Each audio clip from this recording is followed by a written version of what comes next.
My father's 60th birthday is the kind of event that gets planned 3 months in advance and photographed like evidence of happiness. My mother rented a private room at a steakhouse on the west side of town, the kind with leather booths and candles thick enough to melt on your wrist if you weren't careful. I drove 40 minutes in October rain to be there, wearing the green dress my grandmother said made me look like I belonged somewhere nice. I had promised myself two things before I walked in. I would eat the ribeye and I would leave before the speeches. I didn't manage either.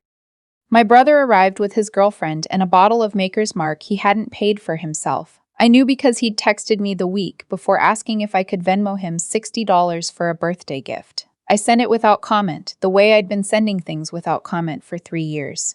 My father hugged him first at the door, longer than he hugged me. That's not a complaint, just a measurement I've stopped pretending I don't take. The dinner went the way those dinners go. Breadbasket, salad, the aunts trading compliments like currency. My aunt was there, quiet and watchful the way she always is, cutting her steak with the focus of a woman who has survived many such evenings by simply eating. I sat beside her and let the room talk around me. Then my father stood. He had his wine glass in one hand and the attention of the table in the other. When my father stands to speak, the room gets smaller, like the walls are listening too. He does not give toasts, he gives performances. I want to say something about your brother, he started, looking directly at me for exactly 1 second before sweeping his gaze around the table. This man built something from nothing. His landscaping business is doing what most people only talk about doing. No handouts, no shortcuts. He did it himself the old-fashioned way, never took a dime from anyone. He raised his glass, self-made 100%. My brother dipped his head with practiced humility. His girlfriend clapped. My mother's eyes went bright and wet. My aunt looked at her plate. I set down my fork. Not dramatically, not with a bang. I just put it down the way you set something down when you've decided you're done picking it up again. That's not quite right, I said. The room didn't go silent immediately. It took a beat like a song stopping mid-note. My father's smile held its shape a second too long. He co-signed a $25,000 equipment loan 3 years ago with my name, my credit, because he didn't qualify a loan. I kept my voice even, the way you keep a car steady on black ice, not by gripping harder, but by not overcorrecting. He promised to refinance me off within a year. I'm still on it. I've covered 2 months of payments on that loan when his business hit a dry spell last spring, about $4,200. And the truck he drove here tonight? $3,400 for repairs 14 months ago because he called me on a Tuesday saying he'd lose a week of jobs if it stayed in the shop. Silence then. My brother's jaw moved, but no sound came out. His girlfriend looked at him, the way people look at a stage when they're not sure the actor is still in character. My mother's hand found my father's arm. You're making things up, my brother said finally. His voice was steady, but his hands weren't. I could see them flat against the table. I have the Venmo receipts and the loan documents with both our names on them, I said. I'm not making anything up. I just stopped pretending it didn't happen. My father set his glass down. The performance face was gone. What replaced it was something harder and less practiced. This is not the time or place. You made it the time and place, I said, when you said never took a dime from anyone. My aunt looked up from her plate. She didn't say anything. She just looked at me with an expression I couldn't fully read but chose to interpret as something close to recognition. I picked up my purse. I thanked my mother for organizing the dinner, which she had, in fairness, done beautifully. I told my father I hoped the rest of his birthday was everything he'd wanted. Then I walked out through the heavy front door into rain that felt more honest than anything in that room. In my car, I gripped the steering wheel and breathed.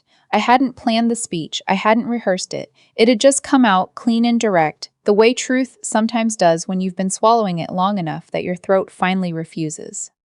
I drove home through wet streets and let myself feel the strange vertigo of having said the thing out loud. The silence lasted 11 days. I went to work, made coffee, took client calls, invoiced people, and lived inside the ordinary structure of my life. The quiet sat across from me like a guest who hadn't decided yet whether they were staying. I let it stay. I even started to think it might be permanent. It wasn't. On the 12th day, my mother called, then my father, then my brother, all within an hour, which told me they'd coordinated. I let them go to voicemail. The messages were variations on a theme. You embarrassed us. You were wrong. You owe an apology. Family doesn't do this to family. My brother's message was the shortest. You want to destroy what I built. That's what this is. I listened to all three once, then saved them to a folder I labeled calmly, the way my grandmother once told me to label things, not with emotion, but with dates. On the 14th day, my mother and father appeared at my apartment door. Not my brother. He sent them the way generals send envoys, to negotiate on his behalf without risking his own composure. My father was wearing his reasonable face. My mother was holding a tin of cookies from the grocery store bakery, which she placed on my kitchen counter like an offering at a shrine. I made coffee because it gave my hands something to do, and because refusing to make coffee felt smaller than I wanted to be. They sat on my couch. I sat across from them in the armchair I'd bought myself when I got my first real contract client, a small act of self-possession I thought about sometimes when I needed to remember I was capable of things. My father began with the word misunderstanding. My mother followed with the word family. Then my father said the thing he'd clearly rehearsed. We need you to correct what you said at dinner. Tell people you mixed things up. Say you were stressed. I wasn't stressed, I said. I was accurate. It doesn't matter if it was accurate. My mother's voice had the particular texture it gets when she believes she is being reasonable. What matters is what it did to your brother's reputation. People heard you. People heard the truth, I said. My father exhaled through his nose. We need this to stop, sweetheart. The endearment was deliberate, the way a tool is deliberate. I noticed it the same way I'd learned to notice everything in that room as information. Write something, a group text. Just say you overstated things. No, I said. Not dramatically, not with heat. Just no, the way you say no to a wrong answer on a form. They stayed another 40 minutes trying different arrangements of the same request. My mother cried briefly and precisely, the way she always has. Enough to register, not enough to smear her makeup. My father cycled through reasonable, then wounded, then something close to threatening without quite landing there. When they finally left, my mother took the cookies back. I noticed that too. 3 weeks later, I got an email from Meridian Property Group. They were my largest client. I had done their books for 4 years, quarterly taxes, payroll reconciliation, year-end reporting. It was the account that paid my health insurance and the extra cushions that let me say yes to the apartment with the second bedroom and the good light. The email was from the owner's assistant, asking me to schedule a call at my earliest convenience regarding some concerns that had come to their attention about professional conduct. I felt the floor tilt slightly under my chair. On the call, the owner, a man I'd worked with without a single complaint, told me carefully, without quite meeting my eye through the screen, that a family member of mine had contacted him. This person had raised concerns about my judgment, my reliability, my truthfulness. They'd suggested I had a history of financial disputes and that I might not be the right fit for a company that valued trust. I asked him to repeat the specific claims. He did. They were not true, but they were specific enough and delivered by someone who shared my last name that he'd had to take them seriously. I told him I understood. I told him I would send documentation by end of week, the loan records, the payment history, every Venmo transaction timestamped and labeled. I told him that whoever called him had a financial interest in discrediting me and that I could prove it. I kept my voice steady because I had learned by then that steadiness is the only currency that doesn't depreciate under pressure. When we hung up, I sat in my home office for a long time without moving. I was not afraid. I was something colder than afraid. I was resolved. I sent the documentation package on Thursday. On Friday, the owner called back. I apologize, he said. I should have asked you first. He didn't end the contract. He extended it by another year. But I had felt what my family was willing to do, and I didn't unfeel it. My grandmother called on a Saturday morning in November while I was making oatmeal and not thinking about any of it for approximately 7 consecutive minutes. She is 81, lives 40 minutes north of me, and has the kind of directness that comes from outliving enough nonsense to stop performing around it. She asked me how I was. I told her honestly. She was quiet for a moment, then she said, I know about the loan. I've known for a while. I set down my spoon. She told me that 2 years after my brother had gotten me to co-sign, when I'd gone to her for advice about a separate financial matter, I had mentioned it in passing, almost as an aside. I hadn't made a big deal of it. She had. She'd gone home that evening and written a letter, notarized it, given it to her attorney. I've been watching your brother take from you and call it help for a long time, she said. I've been watching your parents call it family. I got tired of watching. The letter documented what she knew and when she knew it. It also documented the money my grandfather left specifically for me, money she had passed along 8 years earlier, and her explicit understanding that I had used a significant portion of it to cover financial gaps created by other family members, including co-signing the loan. I updated my will 4 years ago, she said. My attorney helped me write a clause. Any beneficiary found to have financially exploited another family member, false claims, coerced transfers, undisclosed debts, loses their share. It's enforceable, I made sure. I held the phone and listened to the morning sounds of my apartment, the refrigerator hum, a car outside, the ordinary world continuing. Does he know? I asked. He knows I've always loved him, she said. He doesn't know what I've prepared. She gave me the name of her attorney, a woman named Miss Pruitt, who practiced out of a small office downtown and had, according to my grandmother, the temperament of someone who had stopped being surprised by anything people do to their families. I called Miss Pruitt that Monday. She was exactly what my grandmother had promised. Unhurried, precise, not unkind. She confirmed the will amendment. She confirmed the clause. She explained that the documentation my grandmother had accumulated, combined with the records I had assembled over 3 years, formed a pattern that was legally coherent and frankly not subtle. Your grandmother, she said, was very thorough. She used to be a bookkeeper, I said. A small pause, that explains it. Miss Pruitt also walked me through what I hadn't known. My brother's attempt to contact my client was potentially actionable as tortious interference. It wasn't a path I had to take, but it was a path that existed. The information settled into me the way a key settles into the right lock, not with drama, just with the quiet click of alignment. I called Emmett that evening. He had been steady through all of it in the way that he is. Not loudly, not with solutions, just present in a way that left room for me to think. I told him everything. He listened until I was done. What do you want to do? He asked. I want it to be over, I said, but I want to make sure it ends correctly. Those aren't in conflict, he said. He was right.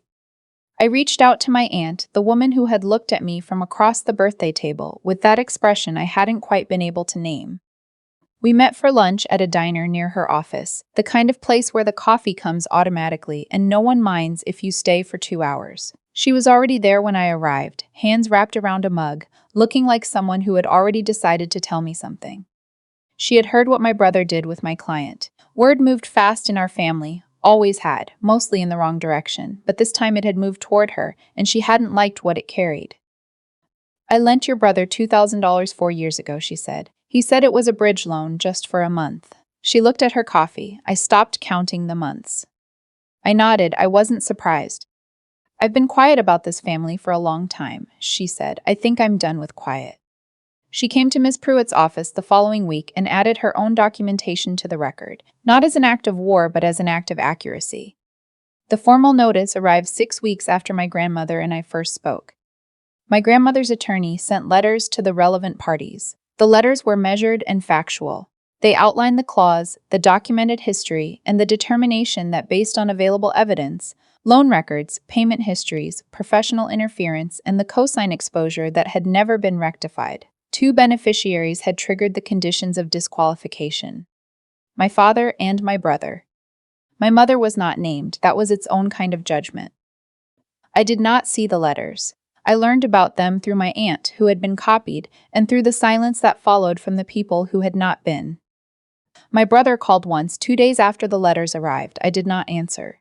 He left a voicemail that lasted 4 minutes and covered, in this order, that I had betrayed him, that I had always been jealous, that Grandma was being manipulated, that he was consulting an attorney, and that he hoped I was happy with what I'd done to this family. I listened to it once, saved it to the folder, labeled it with the date. My father did not call. He sent a text that said only, I hope you understand what you've destroyed. I read it in the checkout line at the grocery store, between a display of seasonal candles and a rack of discounted Halloween candy. I put my phone back in my pocket and unloaded my groceries onto the belt. My mother called 3 days later. Her voice had lost its managed quality. She sounded tired, and underneath the tired, something that might eventually become grief. I don't understand why you couldn't just let it go, she said. I thought about that for a moment. Because it wasn't mine to let go, I said. It was mine to carry. There's a difference. She didn't have an answer for that. We stayed on the line for a moment in a silence that wasn't hostile, just empty in the way that spaces are when the furniture that used to fill them has finally been moved out. I love you, I said, and meant it, and hung up. The months after that were quieter than I expected and louder inside my own head than I would have preferred. I was still doing the work of recalibrating, of learning to identify the reflex that had made me a cosigner, a lender, a source of quiet funds for 3 years without naming it out loud. That reflex didn't vanish because the situation resolved. It sat in the corner of my awareness like an old piece of furniture you've decided to get rid of, but haven't quite carried to the door yet. Emmett and I went hiking in the Blue Ridge on a weekend in December, before the trails got icy. He said almost nothing the entire first hour, which is one of the things I have come to understand as a form of care. On the descent, when the path widened enough to walk side by side, he said, "Do you think you'll ever talk to them again?" "Probably," I said, "on my terms, which means not yet." He nodded. "Does that bother you?" I asked, "that I still want to?" "No," he said. "It means you know the difference between forgiveness and permission." I thought about that for the rest of the hike and part of the drive home. He was right, and I told him so, and he said he knew. And we stopped for gas station coffee that was terrible and drank it anyway, because sometimes the ordinary things are the ones that hold you together.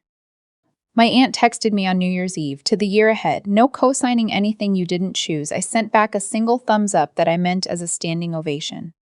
In February, I ran into my brother at a hardware store on a Wednesday afternoon. Neither of us had planned it. I was looking at cabinet hinges. He was at the end of the aisle with a cart full of PVC pipe.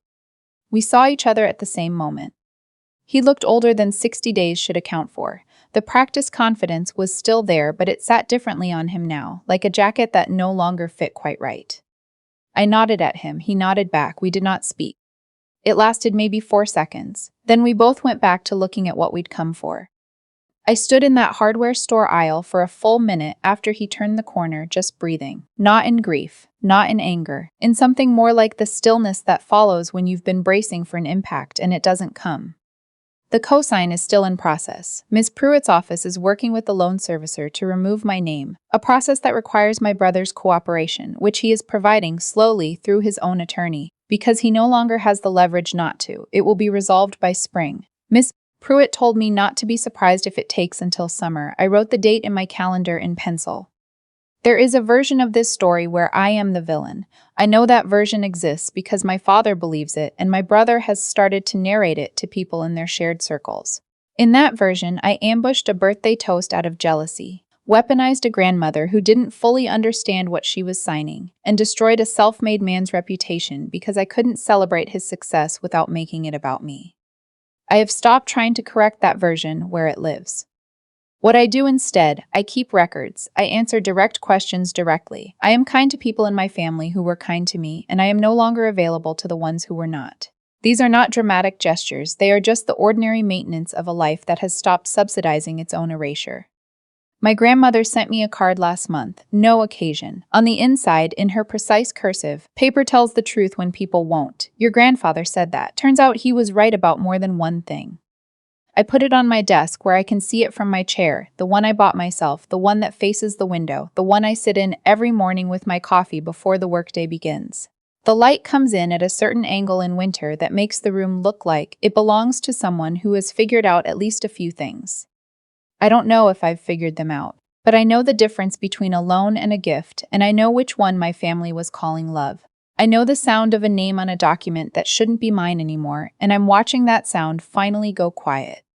Some families trade in affection, some trade in performance. Mine for a long time traded in the silence of the person most willing to absorb the cost. I'm not that person anymore. And the strange thing, the thing I am still getting used to, is how ordinary that feels. Not like a victory, not like a loss. Just like waking up in a room where the furniture is where you put it, and the locks are the ones you chose, and the morning is yours to spend however you actually want to spend it. That's enough. For now, that's more than enough.